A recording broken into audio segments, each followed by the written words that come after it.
We were telling you earlier about veterans getting cut. Well, as we were speaking, the Buffalo Bills were doing just that. They've released wide receiver John Brown, who broke the news himself on his Instagram page. 2 years in Buffalo, 9 touchdowns in the regular season. He was targeted 19 times in the postseason this year. John Brown is 30 years old. The release of John Brown was a tough pill to swallow for many Bills fans because of how important he was on and off the field, but also to the development of Josh Allen.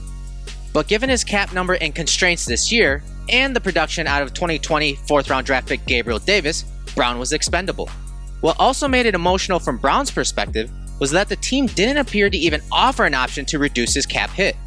But that's probably because the Bills had their sights set on wide receiver Emmanuel Sanders, someone the Bills have been chasing for a couple of years now. So the Bills have agreed to a deal with Emmanuel Sanders. It's for 1 year, $6 million, and that includes another $500,000 in incentives.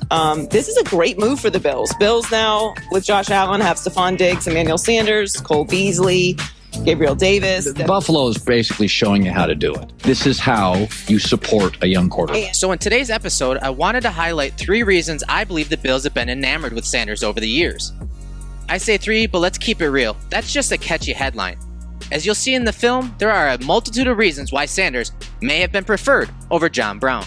I think 49ers head coach Kyle Shanahan, one of the brightest minds in the NFL, would agree with me. I think he's always been very good at separating. You know, he's wired in a certain way where he can get downfield. He also can break you off inside. Not the biggest guy, but he plays big. He's hard to get your hands on. He can push through things, and he plays very aggressive. I mean, the game is not too big for him. He can go over the middle and not flinch. He catches the ball and gets up the field hard.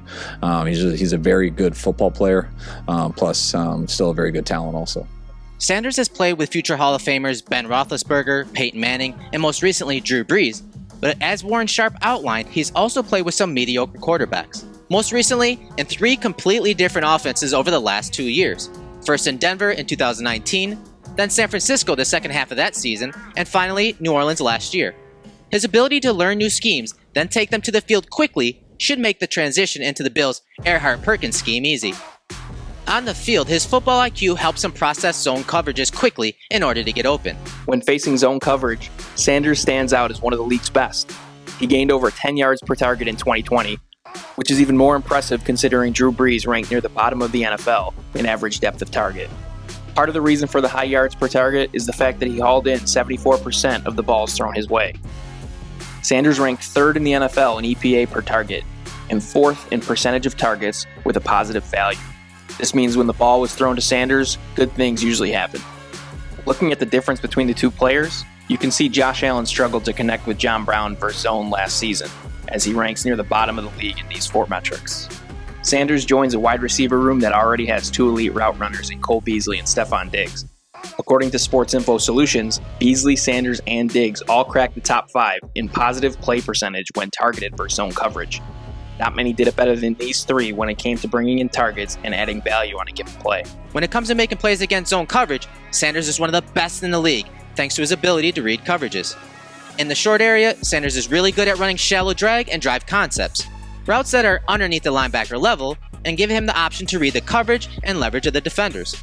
Here's a mesh concept by the Saints, a route combination where Sanders would continue across the middle if it was man coverage, but with it being zone, the receivers hook it up and show their quarterback their numbers.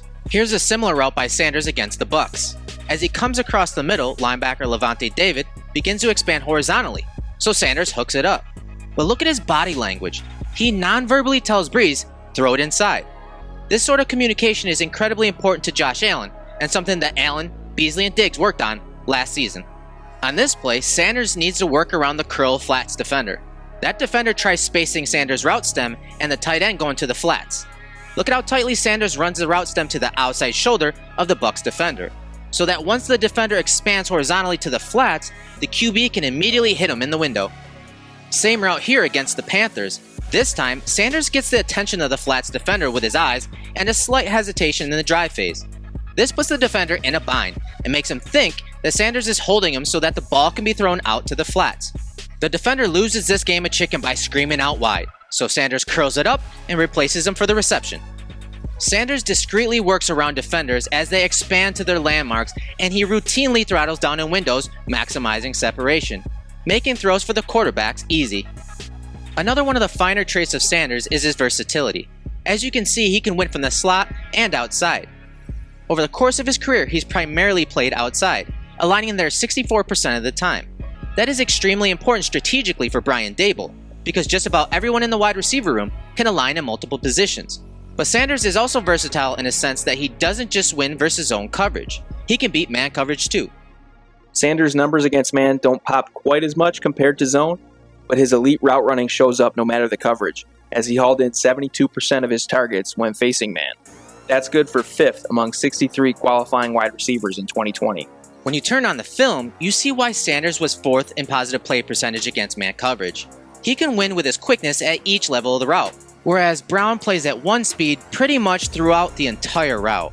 Look at how Sanders sets up the Vikings defender.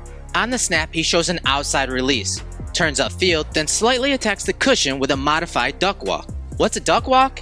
It's a drill wide receiver coaches like my guy Drew Lieberman from the Sideline Hustle used to generate violent hip shifts, the sort of movements that you will see Sanders make quite often.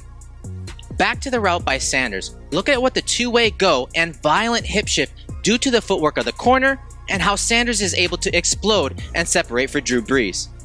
His quickness off the line allows him to create separation immediately. According to Next Gen Stats, Sanders ranked in the top 10 of average top speed within 1 second of a route, with a get-off above 9 miles per hour in each of the last 3 seasons. Look at him toast Patrick Peterson almost like Beasley did last season for a touchdown. On the snap, he resets to a staggered stance and then explodes towards the middle of the field.